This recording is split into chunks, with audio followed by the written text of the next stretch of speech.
একালৰ সংগ্ৰামী এতিয়া সংকটত বহুজনৰ ভৰসাৰ স্থল এতিয়া নিজেই যেন আনৰ ভৰসাৰ প্ৰাৰ্থী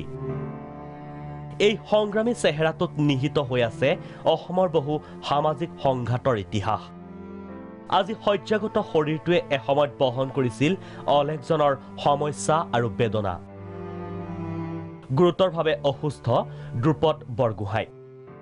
ৰাজ্যসভাৰ প্ৰাক্তন সাংসদ তথা নাজিৰাৰ প্ৰাক্তন বিধায়ক ৰূপে বাওপন্থী নেতা দ্ৰুপদ বৰগোহাঁই আৰ্তনিপীড়িতজনৰ বাবে উৎসৰ্গা কৰিছিল নিজৰ জীৱন যৌৱন কেইবাটাও ৰোগত আক্ৰান্ত দ্ৰুপদ বৰগোহাঁই বৃক্ক বহুমূত্ৰ ৰক্তচাপে জৰ্জৰিত কৰিছে সংগ্ৰামী নেতাজনৰ শৰীৰ কিডনি প্ৰব্লেম আছে বহুত দিনৰ পুৰণা ডায়ালিচিছ কৰি থাকে এতিয়া ষ্টেবল আছে তেওঁ আকৌ ডায়ালিচিছৰ কাৰণে কাইলৈ এবাৰ চোৱা যাব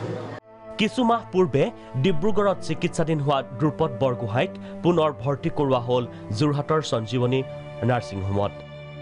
নেতাগৰাকীৰ অসুস্থতাৰ খবৰ পাই ততালিকে নাৰ্ছিং হোমখনত উপস্থিত হ'ল যোৰহাটৰ প্ৰাক্তন বিধায়ক ৰাণা গোস্বামী তেখেতৰ এগৰাকী স্পষ্টবাদী ৰাজনীতিক গুৰু আমাৰ মাজত লাগে আমি ভাবোঁ তেখেত সুস্থ হৈ উঠক আৰু ৰাইজৰ কাৰণে কাম কৰিব খোজে তেখেতক ভগৱানে অপাৰ শক্তি দিয়ে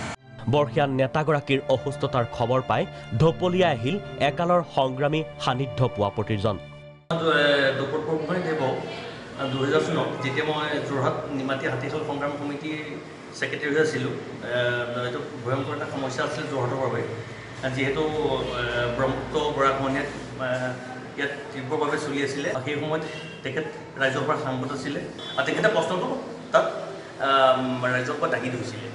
জনতাৰ হকে জীৱন জুৰি উজাৰিলে সৰ্বস্ব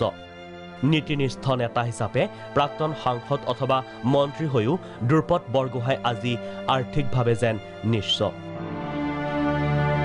চৰকাৰৰ কিঞ্চিত সহায়ে আৰোগ্য কৰিব পাৰে জননেতাজনক এই আশা দ্ৰুপদ বৰগোহাঁই প্ৰতিজন শুভাকাংক্ষীৰ যোৰহাটৰ পৰা ভিডিঅ' জাৰ্নেলিষ্ট তপনৰ সহযোগত উত্তম শইকীয়া ৰিপৰ্ট প্ৰাগ নিউজ